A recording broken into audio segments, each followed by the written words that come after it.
میں سمجھتا ہوں کہ میں نے کوئی اتیکڑ نہیں کیا ہے.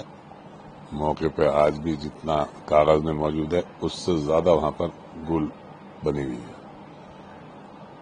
4 میٹر چوڑی بتائی جا رہی ہے، آج نپوا لیں تو 4.25 میٹر نکلے گی وہاں پر. اب یہ ایس ڈی ایم کیسے پہنچ گئے نہیں معلوم مجھے. میں نے کل ڈی ایم صاحب سے بات کرنی چاہیے اس سمبند میں، تو ان سے بات میری نہیں ہو سکی. ویست رہے ہوں گے، مگر اب میں 1-2 دن میں ان سے ملوں گا، اپنی بات رکھوں گا اور میں ان سے یہ کہوں گا کہ آپ دوبارہ اس کی جانچ کرائیے. میں نے کبھی کوئی غلط کام نہ کیا ہے، نہ کرنے کا کوئی ارادہ ہے. میں 2 بار منتری رہا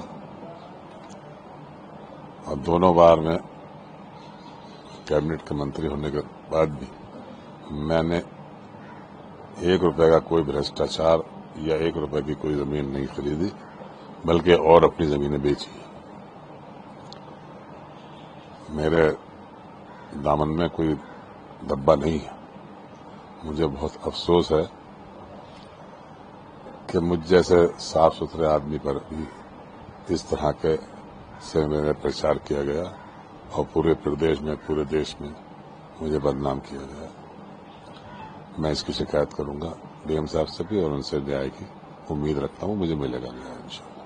ابھی آپ نے جس طرح سے بتایا کہ کھتولی میں نہیں، اب نپوایا ہم نے تو ہم نے کہا دیکھیں، جب نپوایا تو معلوم ہوا کم ہے. اب ہم نے دیکھا کاغذ کے حساب سے جو ہم نے ناپ تول کی اس کی، تو اس میں بھومی ہماری کم ہے. حالانکہ مجھے یہ بتایا گیا، کسی پترکار نے وہاں معلوم کیا کہ آپ یہاں کیسے آئے، کسی نے شکایت کی تو انہوں نے کہا نہیں، ہم تو یہاں ویسے ہی آئے تھے، ہماری نظر پڑ گئی. اب آپ لوگ وہاں تھے، ذرا بتائیے وہاں پر سڑک پہ سے آپ کی نظر پڑ جائے گی. یہاں پر میرے خیال میں 250-300 میٹر فاصلے پر ہے وہ جگہ. ٹھیک ہے، انہیں کہیں سے اطلاع ملی ہوگی، ان کا کام ہے یہ کرنے کا، ہمیں اس سے کوئی نہیں ہے، مگر ان کی ناپ تول سے ہمیں اتفاق نہیں کر سکے. انہوں نے ناپ تول صحیح نہیں کی اور زبردستی اس ایشو کو اٹھا کر مجھے بدنام کیا گیا.